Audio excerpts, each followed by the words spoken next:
వ్యాపారంలో లాభం వస్తే డబ్బు వస్తుంది, నష్టం వస్తే మన జేబులోంచి డబ్బు పోతుంది.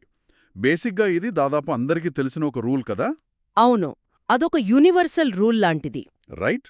కానీ స్టాక్ మార్కెట్లో, అందులోనూ ముఖ్యంగా ఆప్షన్స్ ట్రేడింగ్లో ఒక క్రేజీ లూప్ హోల్ ఉందంటే నమ్ముతారా?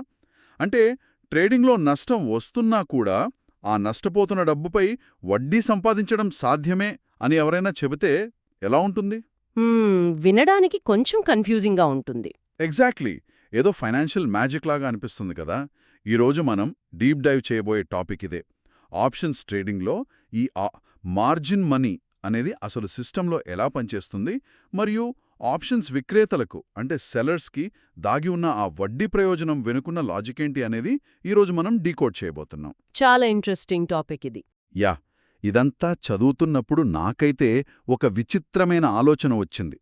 ఇది ఎలా ఉందంటే, ఒక ఇంటి యజమాని అద్దెదారు నుండి అడ్వాన్స్ తీసుకోవడమే కాకుండా ఆ ఇంటి పన్నును కూడా ఇంకో మార్గంలో సర్దుబాటు చేస్తూ ఆ అడ్వాన్స్ డబ్బుపై వచ్చే వడ్డీని కూడా జేబులో వేసుకోవడం లాంటిది.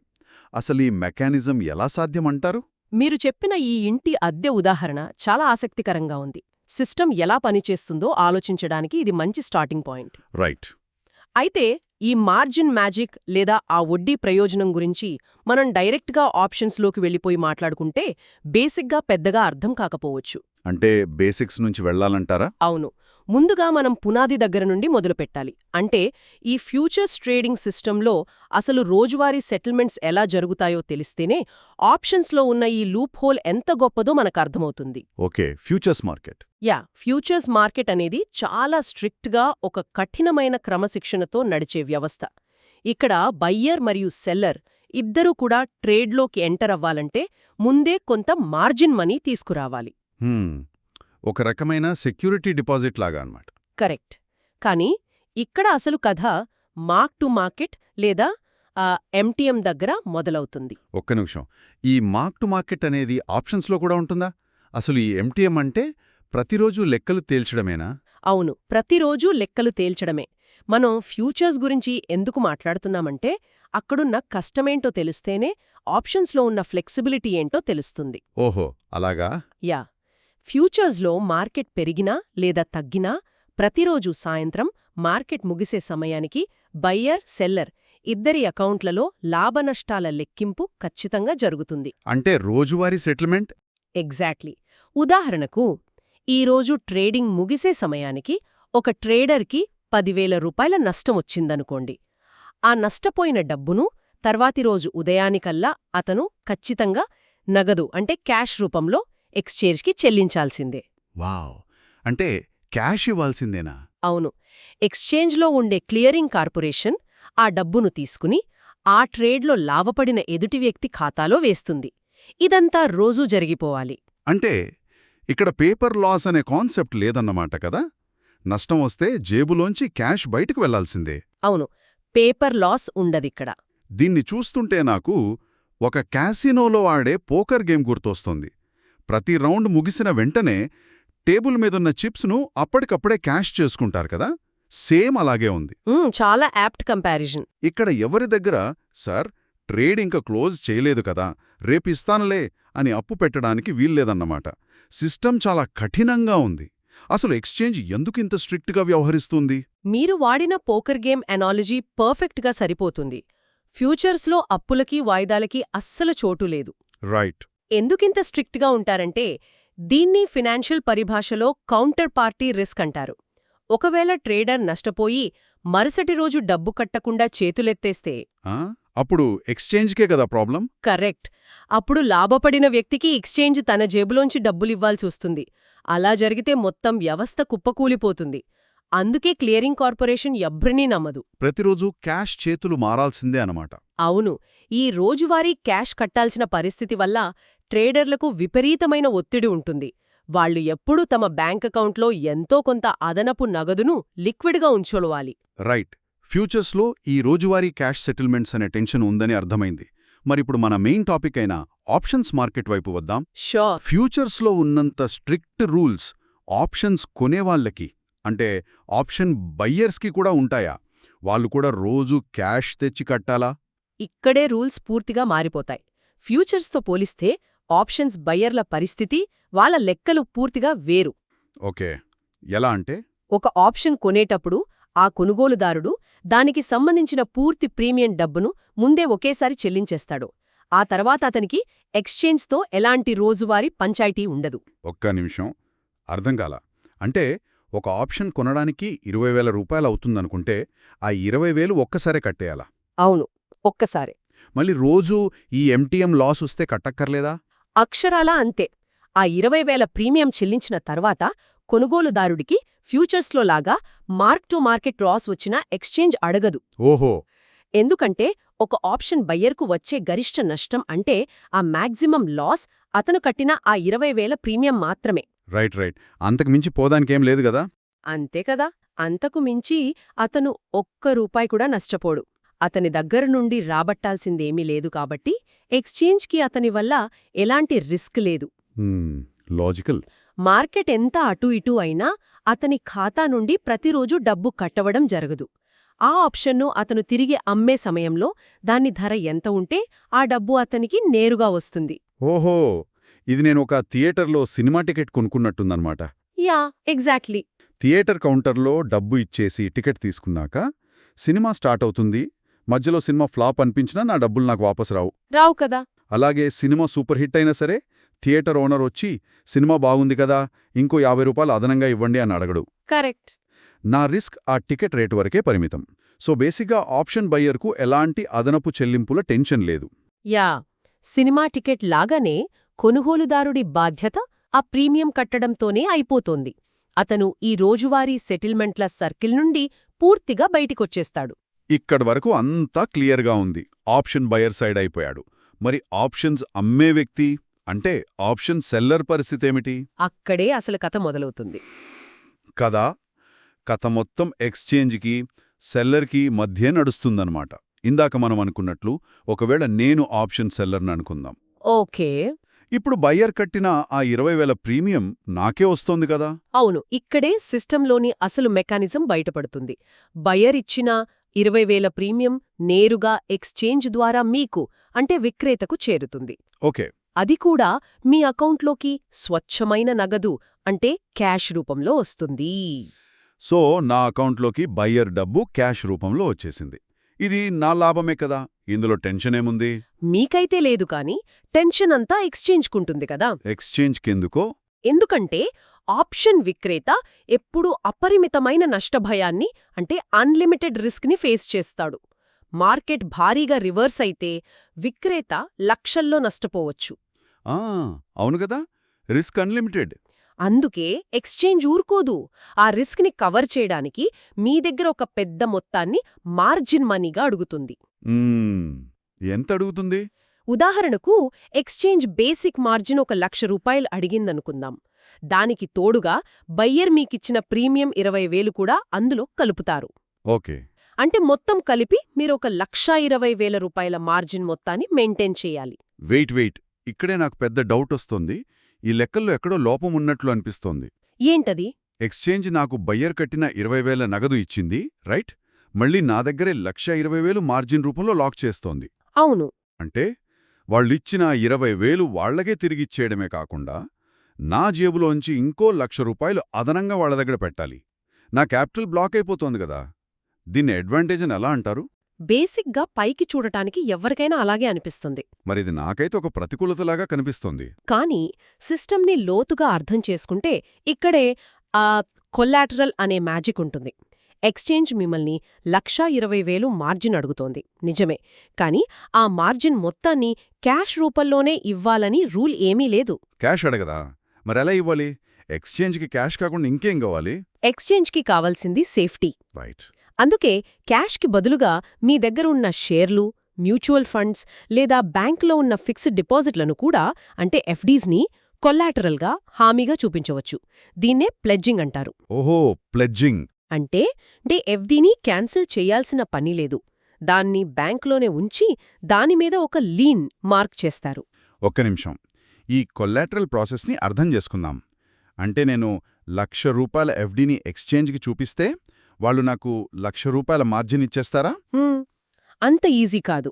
ఇక్కడ హెయిర్ కట్ అనే ఒక కాన్సెప్ట్ ఉంటుంది. హెయిర్ కట్ అంటే మీరు ₹1,00,000 ఎఫ్డీని హామీగా పెడితే రేపు పొద్దున్న ఏదైనా రిస్కొస్తే దాన్ని క్యాష్ చేసుకోడానికి కొంత ప్రాసెస్ ఉంటుంది కదా. అవును. అందుకే ఎక్స్చేంజ్ ఒక 10% లేదా 8% కట్ చేసుకుని మీకు 90,000 మార్జిన్ ఇస్తుంది. దీన్నే హెయిర్ కట్ అంటారు. ఈ హెయిర్ కట్ పోను మిగిలిన మార్జిన్ మీకు అందుబాటులోకి వస్తుంది. ఆహా, ఇప్పుడు అర్థమవుతోంది. అంటే ఒకవైపు బయ్యరిచ్చిన 20,000 క్యాష్ ప్రీమియం నా అకౌంట్లో ఫ్రీగా ఉంటుంది. అవును. దాన్ని నేను వేరే షేర్లు కొనుక్కోవటానికి వాడుకోవచ్చు. ఇంకోవైపు మార్జిన్ కోసం నేను చూపించిన ఫిక్స్డ్ డిపాజిట్పై నాకు మామూలుగా బ్యాంక్ ఇచ్చే వడ్డీ కంటిన్యూగా నాకే వస్తూ ఉంటుంది. ఎగ్జాక్ట్లీ. ఎందుకంటే ఎఫ్డీ నా పేరు మీదే ఉంది కాబట్టి. వావ్! వాళ్ళిచ్చే ప్రీమియం మీకు క్యాష్ రూపంలో వస్తుంది. మీరు చూపించే మార్జిన్ మీ ఎఫ్డీ రూపంలో ఉంటుంది. మీరు మీ క్యాష్ను ఎక్కడా బ్లాక్ చెయ్యకుండానే ట్రేడింగ్ సిస్టమ్ను వాడుకుంటున్నారు. అసలు ఎక్స్చేంజ్ ఎందుకు ఈ కొల్లాటరల్ని యాక్సెప్ట్ చేస్తుంది? క్యాషే అడగొచ్చు గదా. ఒకవేళ ట్రేడింగ్ చేసే ప్రతి ఒక్కరూ క్యాష్ మాత్రమే తీసుకురావాలని రూల్ పెడితే మార్కెట్లో లిక్విడిటీ పూర్తిగా ఎండిపోతుంది. అంత క్యాష్ ఎవరి దగ్గర ఐడిల్గా ఉండదు. నిజమే గదా. అందుకే సిస్టంలో లిక్విడిటీ పడిపోకుండా ఉండటానికి ఎక్స్చేంజ్లు ఇలా ఎఫ్డీలను, షేర్లను కొల్లాటరల్గా అంగీకరిస్తాయి. ఆప్షన్స్ అమ్మేవారికి, ముఖ్యంగా పెద్ద సంస్థలకు ఇది ఒక అదృశ్యమైన ఆదాయ వనరు. ఇది వింటుంటే భలే లాజికల్గా ఉంది. నా ఎఫ్డీ నాకు సేఫ్, దానిమీద వడ్డీ వస్తోంది, అదనంగా నేను ట్రేడింగ్ చేసి ప్రీమియం సంపాదిస్తున్నాను. Yeah, double benefit. అయితే ఇక్కడ నాకో సందేహం ఉంది. మార్కెట్ నా వైపున్నప్పుడు, అంటే నేను లాభాల్లో ఉన్నప్పుడు నాకు కొల్లాటరల్ సేఫ్ అని నాకు తెలుసు. కానీ స్టాక్ మార్కెట్ అనేది ఎప్పుడూ ఒకేలా ఉండదు గదా. అవును, హెచ్చుతగ్గులు సహజం. రేపు పొద్దున్న ట్రేడ్ నా అంచనాలకు వ్యతిరేకంగా వెళ్ళి నష్టం రావడం మొదలైతే ఏమవుతుంది? నాకు ఆప్షన్స్లో ₹10,000 నష్టం వస్తే అప్పుడు క్లియరింగ్ కార్పొరేషన్ వచ్చి నా ఎఫ్డీని బ్రేక్ చేసేసి వాళ్ళ డబ్బులు వాళ్ళు తీసేసుకుంటారా? చాలా వ్యాలిడ్ పాయింట్ అడిగారు. మార్కెట్ వ్యతిరేకంగా వెళ్ళినప్పుడు ఏం జరుగుతుందో చూస్తే ఈ వ్యవస్థ ఎంత తెలివిగా డిజైన్ చేయబడిందో మనకర్థమవుతుంది. చెప్పండి. ముందుగా లాభం వచ్చినప్పుడు ఏం జరుగుతుందో చూద్దాం. మీరు అమ్మిన 20,000 విలువైన ఆప్షన్ ధర 10,000కు పడిపోయిందనుకుందాం. అంటే విక్రేతగా నాకు 10,000 లాభం. అవును. అప్పుడు బేసిక్ మార్జిన్ ₹1,00,000 ప్లస్ ప్రస్తుత ప్రీమియం 10,000. మొత్తం ₹1,10,000 మార్జిన్ మీరు ఉంచాలి.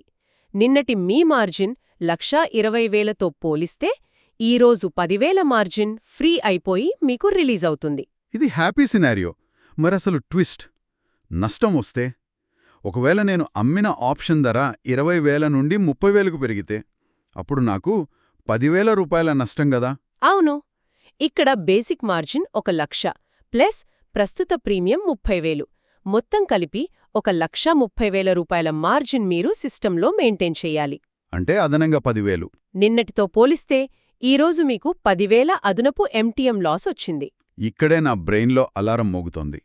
ఇప్పుడు ఈ అదనపు 10,000 నష్టాన్ని నేనిందాక ఫ్యూచర్స్లో మాట్లాడుకున్నట్లు క్యాష్ రూపంలో కట్టేయాలా, లేక వాళ్ళు నా ఎఫ్డీని బ్రేక్ చేస్తారా? ఇక్కడే ఉంది అసలైన ట్విస్ట్. ఆ అదనపు 10,000 నష్టాన్ని తక్షణమే క్యాష్ రూపంలో కట్టాల్సిన అవసరం లేదు. నిజంగానా? అలాగే వాళ్ళు మీ ఎఫ్డీని బ్రేక్ చేయరు. ఆ 10,000 నష్టాన్ని కవర్ చేయడానికి మీరు అదనంగా ఇంకొక 10,000 విలువైన కొల్లాట్రల్ అంటే షేర్లు లేదా మ్యూచువల్ ఫండ్స్ చూపిస్తే సరిపోతుంది. వావ్! క్యాష్ ఇవ్వక్కర్లేదా? లేదు. క్లియరింగ్ కార్పొరేషన్కి కావాల్సింది మీ దగ్గర క్యాష్ ఉందా అని కాదు. రేపు పొద్దున మీరు డిఫాల్ట్ అయితే దాన్ని కవర్ చేయడానికి సరిపడా బ్యాకప్ ఉందా లేదా అని మాత్రమే చూస్తుంది. ఒక్క నిమిషం, దీని కొంచెం క్లియర్గా అనలైజ్ చేద్దాం. అంటే నా ట్రేడింగ్ టర్మినల్లో పేపర్ మీద నాకు ₹10,000 నష్టం స్పష్టంగా కనిపిస్తోంది. కానీ ఆ నష్టాన్ని నేను నా జేబులోంచి క్యాష్గా ఇవ్వట్లేదు.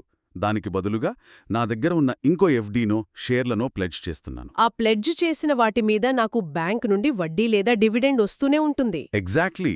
అంటే నేను ట్రేడింగ్లో నష్టపోతున్న ఆ ₹10,000 కవరేజ్ పైన కూడా నాకు ఇండైరెక్ట్గా వడ్డీ వస్తూనే ఉందన్నమాట. ఇది నిజంగా మైండ్ బ్లాక్ అయ్యే లాజిక్. నష్టపోతున్నప్పుడు కూడా వడ్డీ రావడమంటే ఇదేనా? ఖచ్చితంగా. మీరు ట్రేడ్ను ఫైనల్గా క్లోజ్ చేసి ఆ నష్టాన్ని అధికారికంగా బుక్ చేసుకునేంతవరకు, అంటే ఆ బుకింగ్ లాస్ జరిగే వరకు మీరు చేతిలోంచి క్యాష్ ఇవ్వాల్సిన పనిలేదు. ఎంత గొప్ప సిస్టమ్ ఇది! యా. ఫ్యూచర్స్లో ఉండేదాన్ని కౌంటర్ పార్టీ ఆబ్లిగేషన్ అంటారు. అక్కడ క్యాష్ కావాలి. కానీ ఆప్షన్ సెల్లింగ్లో ఉండేది ఎక్స్చేంజ్ ఆబ్లిగేషన్. రైట్. ఎక్స్చేంజ్కి కేవలం రిస్క్ మేనేజ్మెంట్ కావాలి. అది కొల్లేట్రల్తో సరిపోతుంది. మీ దగ్గర హామీ ఉన్నంత వరకు వాళ్ళకి ఇబ్బంది లేదు. ఇప్పుడు నాకొక పెద్ద పజిల్ సాల్వ్ అయినట్టు అనిపిస్తోంది. స్టాక్ మార్కెట్లో వందల వేల కోట్లతో ట్రేడింగ్ చేసే పెద్ద పెద్ద సంస్థలు, ఈ హై నెట్వర్త్ ఇండివిజువల్స్ ఎప్పుడూ ఆప్షన్స్ కొనే కంటే అమ్మడానికే ఎందుకు ఆసక్తి చూపిస్తారో ఇప్పుడు లాజికల్గా అందమవుతుంది. అవును కదా? వాళ్ళకి మార్కెట్లో చిన్న చిన్న నష్టాలొస్తున్నా ఆ నష్టాన్ని కవర్ చేయడానికి వాళ్ళ దగ్గర బోలెడంత కొల్లేటరల్ ఉంటుంది. అంటే ఎఫ్డీలు, బాండ్లు లాంటివి. వాళ్ళు ఒకవైపు ట్రేడింగ్ చేస్తూనే వెనక బ్యాక్గ్రౌండ్లో ఆ కొల్లేటరల్ ద్వారా భారీ స్థాయిలో వడ్డీ సంపాదిస్తూనే ఉంటారు. మీరు చెప్పింది 100% కరెక్ట్. రీటైల్ ట్రేడర్లు మార్కెట్లోకొచ్చి ప్రీమియం పెరిగిందా, తగ్గిందా అని గ్రాఫులు చూసుకుంటూ ఆందోళన చెందుతుంటారు. అవును, చిన్న ట్రేడర్స్కి ఆ టెన్షన్ ఎక్కువే. కానీ ఈ ఇన్స్టిట్యూషనల్ ప్లేయర్లు, 100 కోట్లతో ఆడేవాళ్లు ఈ మార్జిన్ సిస్టంలోని లూప్ హోల్స్ని పూర్తిగా వాడుకుంటారు. ఒక ట్రేడ్ మీద వచ్చే లాభనష్టాలతో పాటు వాళ్లు పెట్టిన కొల్లాటరల్ మీద వచ్చే సేఫ్ వడ్డీని కూడా తమ వార్షిక రాబడిలో లెక్కేసుకుంటారు. వావ్! ఇది కేవలం ట్రేడింగ్ కాదు. వాళ్ల దగ్గరున్న క్యాపిటల్ని, సిస్టంలో ఉన్న లిక్విడిటీ రూల్స్ని అత్యంత సమర్థవంతంగా వాడుకునే ఒక ఆర్థిక వ్యూహం. ఈ పాయింట్ నిజంగానే మార్కెట్ని చూసే దృష్టికోణాన్ని మారుస్తుంది. మనం ఎప్పుడూ ఫ్యూచర్స్ అండ్ ఆప్షన్స్ అని కలిపి చదివేస్తుంటాం. బేసిక్గా అందరూ అలాగే అనుకుంటారు. యా, కానీ ఫ్యూచర్స్లో ప్రతిరోజూ క్యాష్తో జరిగే ఒక స్ట్రిక్ట్ పోరాటం ఉంటే, ఆప్షన్ సెల్లింగ్లో మాత్రం కొల్లెటరల్ సపోర్ట్తో వడ్డీ సంపాదించుకునే ఒక ప్రశాంతమైన అవకాశముంది. రెండు వేర్వేరు ఆటలన్నమాట కదా. అవును. అందుకే మార్కెట్ అంటే కేవలం కొనడం, అమ్మడం మాత్రమే కాదు. ఎక్స్చేంజ్ మార్జిన్లను ఎలా లెక్కిస్తుంది, క్లియరింగ్ కార్పొరేషన్ రిస్క్ని ఎలా బ్యాలెన్స్ చేస్తుంది అనేది కూడా తెలుసుకోవాలి. ఖచ్చితంగా. క్యాష్కి, కొల్లేటరల్కి మధ్య ఉన్న ఆప్షన్స్ని పెద్ద ప్లేయర్లు ఎలా వాడుకుంటారు అనేవి అర్థం చేసుకోవడం చాలా ముఖ్యం. సిస్టంలోని ఈ అంతర్గత నియమాలు తెలియనప్పుడే రిటైల్ ట్రేడర్లు భయపడిపోయి తప్పుడు నిర్ణయాలు తీసుకుంటారు. ఈ డీప్ డైవ్ డిస్కషన్ విన్నాక నాకైతే ఒక విషయం స్పష్టంగా అర్థమవుతోంది. ఒక సాధారణ రీటైల్ ట్రేడర్ మార్కెట్లోకొచ్చి తన స్క్రీన్ మీద కొద్దిగా నష్టం అంటే పేపర్ లాస్ కనిపించగానే భయపడిపోయి ఆ టెన్షన్ తట్టుకోలేక ట్రేడ్ నుండి బయటకొచ్చేస్తాడు. అవును, అదే జరుగుతుంది. కానీ 100 కోట్లు పెట్టుబడి పెట్టిన ఆప్షన్ సెల్లర్స్ మాత్రం తాము నష్టపోతున్నా కూడా చాలా ప్రశాంతంగా కాఫీ తాగుతూ కూర్చుంటారు. ఎందుకంటే వాళ్ళ రిస్క్ని మేనేజ్ చేయడానికి సిస్టమ్ వాళ్ళ కొల్లేటరల్ని అంగీకరిస్తోంది. పైగా ఆ టైంలో కూడా వాళ్ళకు వడ్డీ వస్తూనే ఉంటుంది. యా, అదే వాళ్ల కాన్ఫిడెన్స్. ఆ ధైర్యం కేవలం వాళ్ల బ్యాంక్ బ్యాలెన్స్ వల్ల మాత్రమే రాలేదు. సిస్టమ్ ఎలా పనిచేస్తుందో వాళ్లకున్న అవగాహన వల్ల వచ్చింది. మరి ఇలాంటి రూల్స్ని తమకు అనుకూలంగా మార్చుకునే ఈ పెద్ద ప్లేయర్లతో ఆడేటప్పుడు సామాన్యులు, రీటైల్ ట్రేడర్లు తమ వ్యూహాలను ఇంకెంత పదును పెట్టాలో, ఈ సిస్టమ్ని ఎంత లోతుగా స్టడీ చేయాలో ఇది ఖచ్చితంగా ఆలోచింపజేస్తుంది. నష్టంలో కూడా బ్యాక్గ్రౌండ్లో రాబడిని వెతుక్కునే ఈ సిస్టమ్ మెకానిజం గురించి ఇదొక సరికొత్త పర్స్పెక్టివ్ని ఇస్తుందని ఆశిస్తున్నాను.